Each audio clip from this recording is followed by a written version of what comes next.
Баршаңызға қайырлы күн. Мен бүгін сіздермен осындай компоттың рецептімен бөлісемін. Яғни жүзімнен жабылған компот. Оның дәмі тура морстың дәмін береді. Қыстың күні рахаттанып отырып балаларыңызбен ішетін компот. Видеоны соңына дейін қараңыздар. Рецепт өте оңай және тез дайындалады. Ал біз бастаймыз, қарап отырыңыздар. Алдымен бізге осындай алхоры керек, және екі түрлі жүзім сортын таңдадым. Сіздерде бір түрлі ғана болса да бола береді. Яғни көк жүзім болса да жарайды. Осылай бірінші банкамыздың қақпақтарын стерильдеп, банкамызды булап аламыз. Және осындай бокалмен шекерді өлшеу үшін қажет. Алдымен тазаланған банкамызға осылай 700 граммнан 800 граммнан алхоры салып шығамыз. Осылай арасын тессеңіздер, бояуы шығып өте әдемі болады. Негізі теспей де салуға болады, өздеріңіздің қалауларыңызбен. Барлық банкаларға осылай салып шығамыз. Дәл осы мөлшермен менде 4 банка шықты, яғни 3 литрлік банкіден. Сіздер екесе көп қылып жапсаңыздар да бола береді.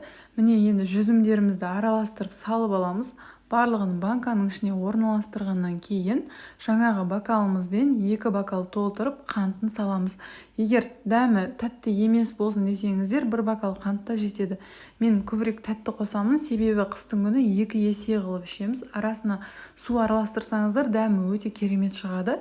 Сондықтан қантын көп саламын. Осылай барлығын салып алғаннан кейін сақырлап қайнап тұрған қайнаған суды үстінен құямыз.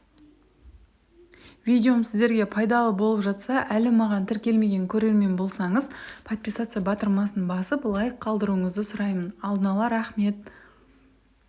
Осылай барлығының қақпақтарын жауып, 1 сағат уақытқа қойып қоямыз. 1 сағатта қанты еріп, бояуы шығады. Бояуы шыққаннан кейін суын қайтадан ыдысқа құямыз. Осылай құйып аламыз барлығын, және дәмін көреміз. Қанты аздау болатын болса, тағы да қант қосып, және аздап су қосып жібереміз. Сосын компоттың суын жақсылап қайнатамыз. Сақырлап қайнауы керек міндетті түрде. 10 минуттай қайнағаннан кейін банкаларымыздың үстіне қайтадан өз суларын құямыз. Және құйғаннан кейін қақпақтарын қатырып жауып тастаймыз. Мінекей банкамыз осылай дайын болады. Жауып болғаннан кейін қанты еру үшін осылай төңкеріп қойыңыздар.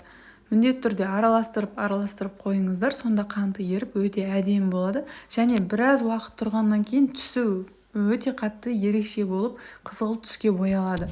Міне менің компоттарым өте әдемі шықты. Міндетті түрде жасап көріңіз, астарыңыз дәмді болсын.